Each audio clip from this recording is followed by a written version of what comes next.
The Kindly Ghost. The biblical story of Joseph and his brothers appearing as an African folk tale surprised some collectors. But the Sudan, where this example was collected by Idries Shah, is geographically and historically linked with Egypt, and the diffusion problem is not great, though it is not known how long this tale has been extant in oral form. Much more puzzling is the appearance of this story in Hawaii as Okele and the Water of Life, and in at least one other version as well. This tale was recited to amazed missionaries by Polynesians before they had been told the biblical versions. This narrative and other recognizably related tales from the world's stock of stories are found among the Maoris of New Zealand and in Tonga, the Marquesas and Samoa. They are, in fact, pan-Polynesian, and the themes involved are encountered, too, in cultures ranging from Zulu to Eskimo to Semitic. Once there were 3 brothers who were wandering about looking for water. After a lot of walking, they got to where one tree was standing alone, far away from any other. They were very thirsty and tired, so they sat down under the tree. Presently, when they felt better, the 2 elder brothers said to each other, "Let us go on further and leave Ahmad here, as he will only be troublesome to us, for he cannot walk as fast as we can, and if we do find water, why should we have to have 1/3 each instead of half?" So when the younger brother slept, they both ran off and left him. At last it was evening. The sun had gone down, and Ahmad woke with a start. "Where are you, brothers?" he cried in fear in the darkness. But there was no reply. He was terrified and called again. Suddenly a ripe fruit fell out of the tree and hit him on the shoulder. He ate it greedily, as it tasted delicious, and he thought he would not save any for his brothers. Wild animals began to call in the surrounding desert land, so Ahmad quickly got into the hollow of the tree. It was comfortable and safe from the prowling creatures that hunted at night. When his eyes were accustomed to the dark, he saw that he was in a little room inside the tree, and there was a fine bow lying at his feet with a set of hunting arrows beside it. There was also an axe made of sharpest steel. In the morning, after he had had a good sleep, he went out with the axe, cut bark and creepers from the tree, and made a snare for animals. Hunting far and wide, he shot game. When he was thirsty, the tree seemed to know, and dropped a sweet, juicy fruit from its topmost branches. Time went by. He did not know how long, but day after day he managed to feed himself and to quench his thirst from the fruit of the tree. In all that time there was no rain. He was happy, though he kept wondering when his brothers would be returning. He never gave up hope that they would come back to find him when they discovered where there was water. One day he found there was a small rat in his snare. He bent over it and heard it squeak, "Let me out! Let me out! And when you need me, I will repay your kindness." He was very surprised to hear the rat speak with a human voice. He released it, and it darted away. The next day, when he came back from hunting, he found he had trapped a falcon. "If you free me, I shall repay your kindness just when you need it," said the bird in a human voice. Ahmad released it, and it flew away high into the sky without saying any more. When night came, he squeezed himself into the hollow of the tree, and inside he saw the vision of a small grey man. "How are you, my son? Have you got everything you need?"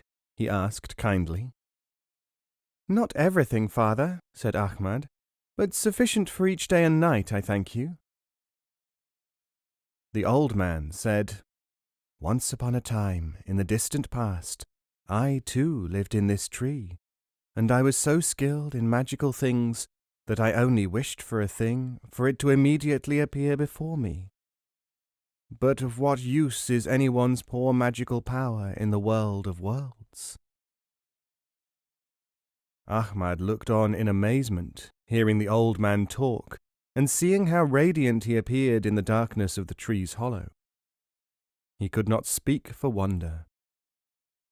"This will be of use to you," went on the old man. "It is a magical pouch, and if you wish for something, it will make that thing happen. But wish for no evil thing, or evil will come upon you. Take your rest now, and when you need something, wish upon my magic pouch." The vision vanished, and Ahmad scarcely knew whether he had imagined him or not, except that the magic pouch was in his own hand. When morning came, he rose and went out into the dawn and looked around. All was desolate as before. With the magic pouch clasped in his fingers, he wished with all his heart for a village to spring up there, and trees, water, and friendly people. No sooner had he wished than there was a great rushing sound in his ears. He closed his eyes, and when he opened them, there was so much activity around him he was nearly pushed over. There were people buying and selling under his tree. There were goats bleating, small boys running and shouting, women carrying huge bundles hither and thither on their heads. There were several huts nearby, and old men were sitting outside them smoking. Best of all, there flowed nearby a fine, sparkling river. Ahmad ran to the water and, throwing himself down, splashed cold water on his face. He was in paradise, he thought. Now, walking around, with the magic pouch tied to his belt, he found it was a real village, though it appeared to be the village of his dreams. A respectable-looking elder beckoned him over to his doorway. "Ahmad, welcome to your very own village," said he. "Go, take those cattle over there, they are yours." And he pointed to a large herd of the finest animals Ahmad had ever seen. The days passed with many delights, and soon he was married to a pretty wife. One night the little old ghost appeared to him, and Ahmad said to him, "Thank you so much for all the wonderful things I have got through the miraculous pouch." "Do not thank me," said the old man. "I am not the one who has wrought these things." "Well, take the pouch back then, and give it to whomsoever it belongs," said Ahmad. "No, my son, you will still have need of it. It is yours for life," said the ghostly visitor, and vanished. One evening, just as the sun had set, Ahmad and his wife were looking out towards the river, when they saw two dusty, dirty, dishevelled men staggering towards the village. They were none other than Ahmad's two brothers. "Brother, brother," cried the elder, throwing himself at Ahmad's feet. "Let us stay here and rest. We have searched so long for water, and now we have been told that you own this village and this river and all these cattle. Please forgive us for leaving you. Take us in and let us stay for a little while." Ahmad raised them up and gave them clean clothes, food, and shelter. He asked them to stay in his village and be with him and his wife for as long as they wished. But instead of being really grateful, the two brothers began to be jealous of all that Ahmad now owned, and the respect which he was given by the villagers. One night they came to him and said, "Oh, brother, we are nothing here compared to you. We are going away." And Ahmad clenched his hands over the magic pouch and said, "Let my brothers have each as fine a house as I have, and pretty wives and cattle, and let them be content." New houses sprang up, more cattle appeared, and two pretty wives came to the two men. The brothers were amazed at the magical properties of the pouch which was hanging from Ahmad's belt, and asked, "Is that the source of all your wealth?"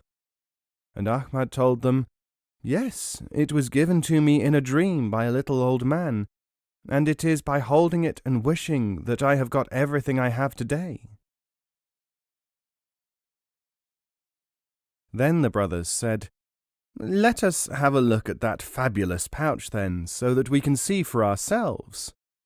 And Ahmad handed it over. No sooner had the elder brother got the pouch in his grasp than he cried, "Let this village and all that is in it be swept away to a faraway place, and this part become desert again, with our dear brother Ahmad wandering about in it." No sooner were the words out of his mouth than the village, the river, the cattle, and the people completely disappeared. Ahmad once more found himself alone, without anything to his name but a ragged shirt and broken sandals. He could not understand what had happened. Surely it could not be due to his two brothers' greed and jealousy. "Please, old grey father, tell me what to do," he cried in vain. No voice answered him, no kindly old man appeared. Far away, far from where Ahmad was lamenting, the happy people of his village laughed and played no more. They went about the day's work sadly, with averted faces. The wicked brothers lived like despotic monarchs, forcing everyone to bow down to them. Ahmad's pretty young wife sat alone in her house, eating nothing, grieving for her husband. What had happened she did not know, except that without him she wanted to die, as Ahmad seemed to have deserted her. But now something else happened. Each night the two brothers got no peace at all, for the ghost of the old grey man went from one to the other, singing and moaning and wailing, giving out strange sounds all night long. They got up in the morning weary and fretful, and dared not go to bed for fear of the old ghost. No matter where they slept, they could not escape him. All this time Ahmad was wandering and looking for his village and his wife, when one day a rat jumped out of a hole in the ground at his feet. "Ahmad, good Ahmad, listen to me. You allowed me to escape when I was caught in your snare. I will help you now. You are apparently in trouble, with no bow or arrows, no food in your belly, so far from water. What is the matter?" Ahmad told the rat the whole story from beginning to end. "Good deeds are not often repaid by kindness," said the rat. "Bitter indeed is ingratitude. But wait, I will get the magic pouch back for you." And he darted away. Ahmad sat down beside the rat's hole and waited. After all, he had nothing to lose by waiting. The sun was not yet overhead, and he needed to rest anyway. The two brothers were fighting at that moment as to who was the true owner of the pouch. As it went from one to the other, it fell on the ground. In came the rat and snatched it between his teeth.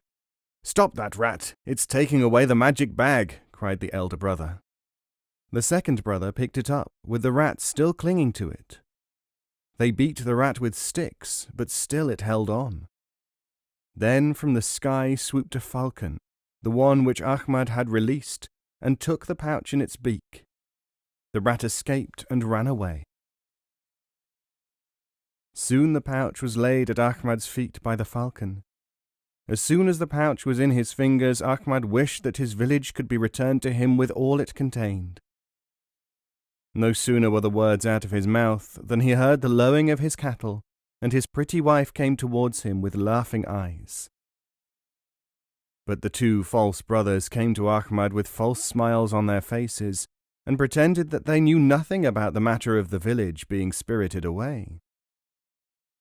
Ahmad looked at them and saw them for what they were. He knew that if they remained there, trouble would always be in the air. "Their ways are not my ways," said Ahmad to the magic pouch. "Please let them be taken away to a village of their own where I will never go, and may I never set eyes upon them again." The two brothers vanished before his very eyes. So, ever afterwards, the rat played in Ahmad's hut, and the falcon flew over the roof, and the magic pouch hung in readiness at his waist.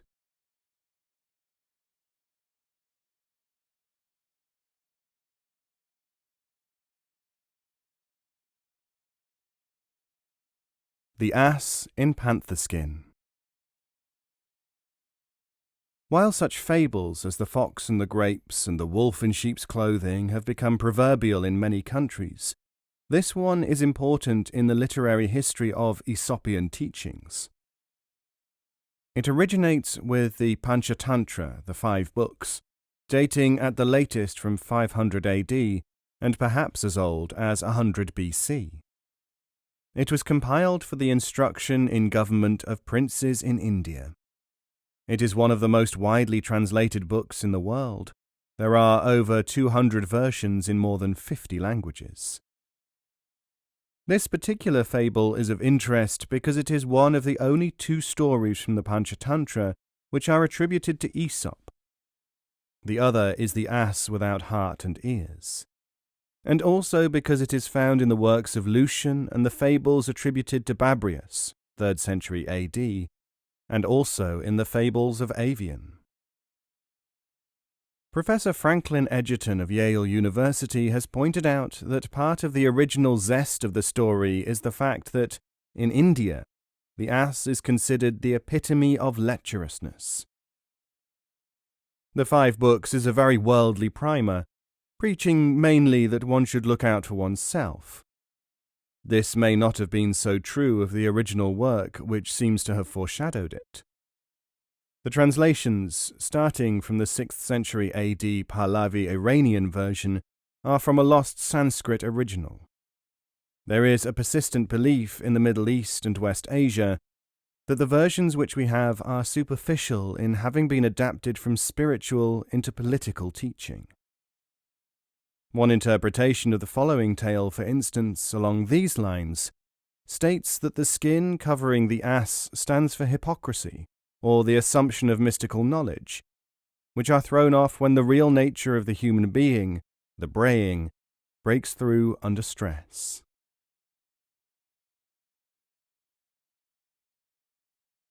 There was once a donkey belonging to a washerwoman, which was exhausted through carrying heavy loads of laundry. His owner, to help him recover, put a panther's skin over him for warmth, and turned him into someone else's field to graze. The ass could eat as much as it liked, for people thought that he was a panther and did not drive him off, and so he revived somewhat. A certain farmer, glimpsing the wild animal's skin, was greatly afraid, and stole away as cautiously as he might, wrapped in his grey cloak. But the donkey, seeing what he took for a female ass in the distance, started to run after it. The man put on speed. The ass thought that he would give a mating call in case his quarry had mistaken him for a panther. As soon as the man heard the donkey braying, he knew what he was, and drawing his bow, killed him on the spot.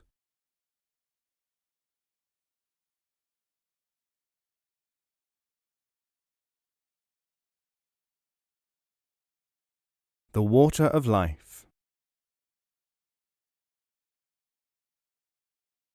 The idea of the water of life is very widespread in European traditional lore and in the East.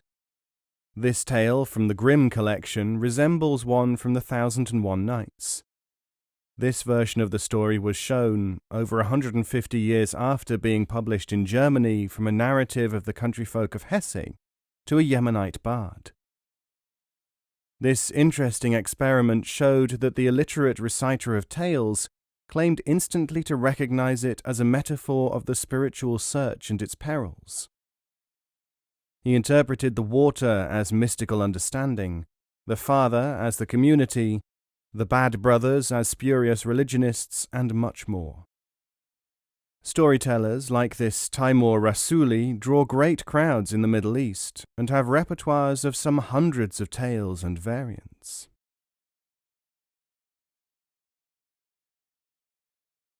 Once upon a time, many, many years ago, in a far distant land, there was a king who had 3 sons. One day this king became ill, and nobody knew how to cure him. His sons were very sad about this, and one day, as they were walking in the gardens of the palace, wondering what to do, they suddenly saw an old man who came up to them and asked them what the matter was. When they told him, the old man said, "There is something that will cure your father. It is the water of life. All he needs is 1 drink of it, but it is very difficult to find." Now the eldest son said to himself, "If I manage to find the water of life for my father, he is sure to appoint me as the next king." In that country the king always appointed his own successor. At first the king said, "No, I have heard that the search for the water of life is dangerous, and I would not have you do such a thing." But the young man insisted, and finally the father gave him permission to go. So the prince set out on horseback. After journeying for some time, he came to a very deep valley with rocks all around him, and he saw a little man with a strange hat and cloak. And the little man said, "Where are you going, Prince?" The prince said, "That's nothing to you, you insolent fellow," and he rode his horse impatiently past the little man. Now the little man thought that this prince was being discourteous, and through his special powers he made it impossible for the prince to move any further. The prince found that he couldn't go forward, he couldn't go back, he couldn't get off the horse. In fact, he couldn't do anything, and all he heard was laughter all round him. Now in the meantime the old king was waiting, and so were the brothers, for the return of the eldest prince. And when they got no news, the second son said, "Father, I shall now go and bring back the water of life." At first the king did not want to let him go, but in the end he gave his permission, and the second son set out. As he went on his way, this prince said to himself, "I shall bring back the water of life to cure my father, and he will surely make me his heir." Now the prince, as he went along the road, met the same little man who stopped his brother. And the little man said, "Prince, where are you off to?" The prince, who was very rude, said, "Be off with you, I have no time for you." And he rode scornfully past. The little man put the same spell on this prince as he had put on his eldest brother, and he too found himself paralyzed and unable to move. Now when the second prince didn't come back, when the old king and the youngest son had waited and waited for news, the youngest prince went to his father and said, "Father, I will now go and bring the water of life for you." At first the father did not want him to go, but finally he reluctantly agreed. So the young man set off, and when he got to the same spot where his brother had met the little man, he saw him sitting there with his funny hat and cloak. The little man said to him, "Where are you going, Prince?" And the prince said, "I am going to find the water of life to cure my father. Can you help me?" And the little old man said, "Do you know anything about how or where to find the water of life?" "No," said the prince. "Well," said the little man, "since you have been courteous to me, and you are intelligent enough to know that you need advice, I will tell you. The water of life is found in a well in a magic castle. Now I will give you a wand of iron and 2 loaves of bread. And when you get to the castle, strike its door of iron 3 times with the rod, and it will open. Inside you will find 2 hungry lions. Throw down the loaves, and you will be able to pass them safely. Then hurry on to the well inside and take some of the water of life before the bell strikes. But if you stay there too long, the door of iron will close, and you will never be able to escape." The prince thanked the little man and took the rod and the bread and went on and on over sea and over land until he came to the end of his journey. and he found everything as the little man had said. When the door had flown open, and when the lions were eating the bread, he saw he had come into a huge, enormous hall. In the hall there were a number of people sitting around as if in a trance. And he took rings off their hands and put them on his fingers. And in another room there was a table with a sword and a loaf of bread on it, which he also collected. Then he came to a room where there was a beautiful maiden sitting on a couch. And she welcomed him and said, "Set me free, and you may have my kingdom.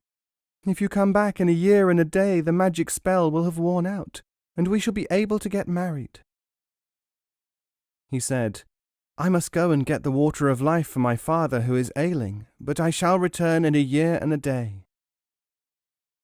And the princess said, "Very well, go through that door and you will find the water of life." He went through the door and saw a well in the inner gardens of the castle, and he took some water and put it into a bottle. Now the youngest prince felt that his mission was all but accomplished, and when he saw a beautiful couch with silken draperies on it, he thought he would just sit down and rest. He sat down, but he soon fell asleep. Then suddenly he woke, hearing a sort of rattle, which was the bell starting to strike. So he jumped up from the couch, and taking up the bottle of water, the loaf, and the sword, he managed to get out of the iron door just before it closed. Then the young prince started to journey homeward, and his way led through a country where everybody was starving.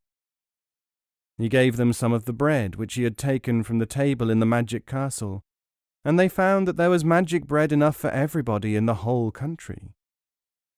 But the prince did not have time to receive their thanks. He spurred his horse on, and then he came to a country which was dreadfully threatened by a terrible enemy. So he handed the sword from the castle to the king of that country, because it was a magic sword which would defeat any enemy. Then the young man urged his horse on, and finally he came to the little man who had told him where to look for the water of life. He said to the little man, "I am in a great hurry to get back to my father, but I wonder what happened to my 2 brothers who set off in front of me to find the water of life." The little man said, "They were so insolent, they were so arrogant, and they valued advice and knowledge so little that I have paralyzed them with a spell."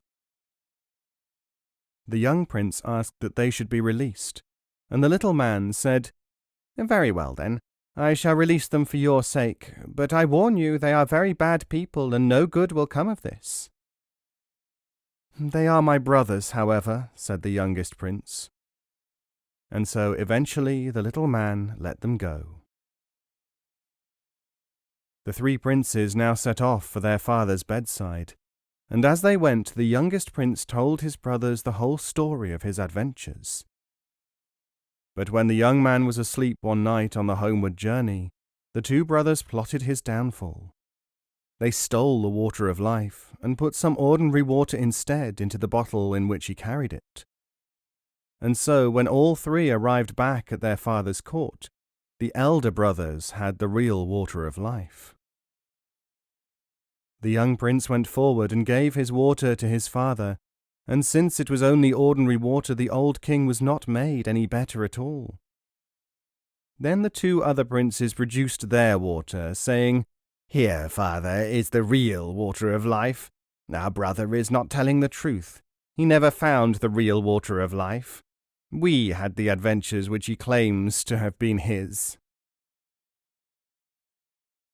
The old king sipped the water, and as he did, he was completely and at once restored to health.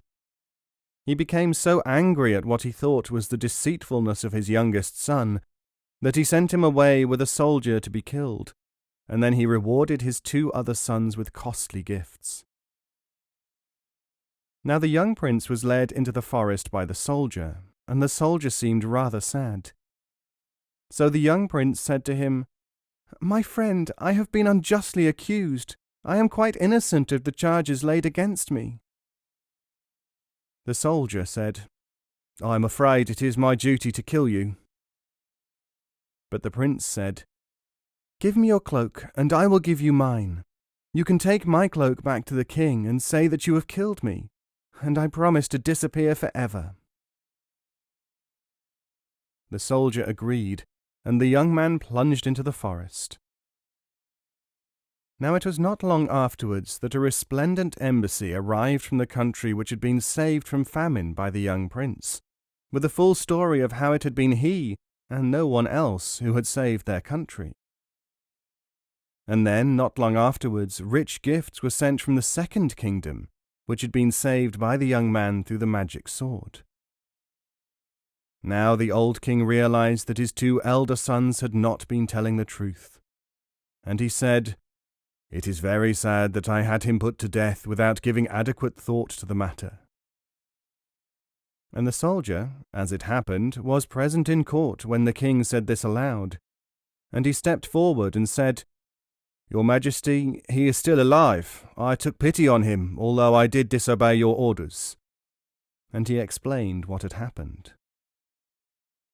The king was overjoyed and sent messages to all the kings and princes of the world, explaining that he had unjustly accused his son and that he wanted him to come home again. Meanwhile, the princess in the enchanted castle was eagerly awaiting the return of the youngest prince.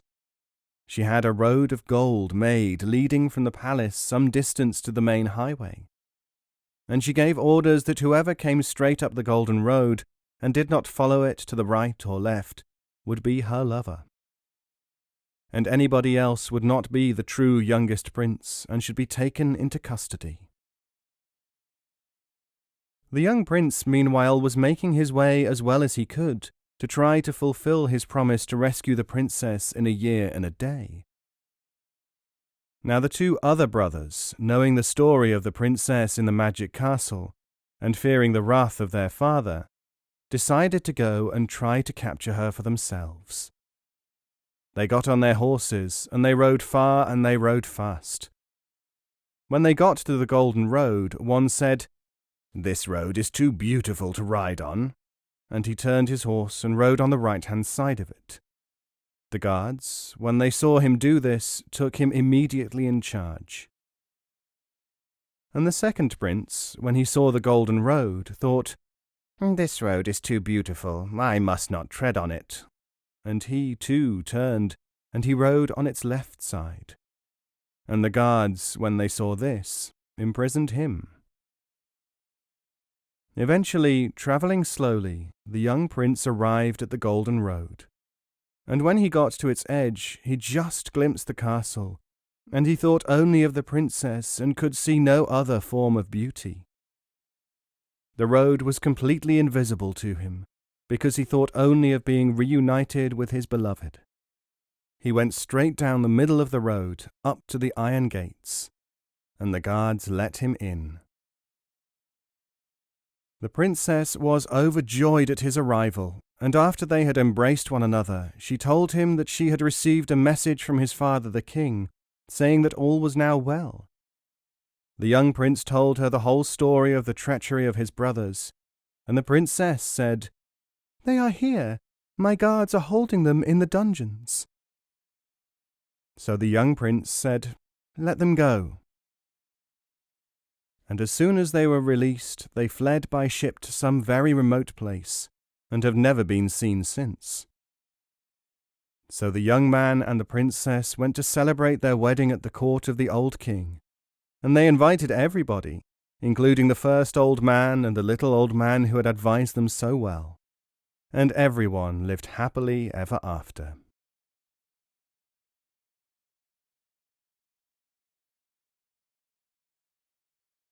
The Serpent.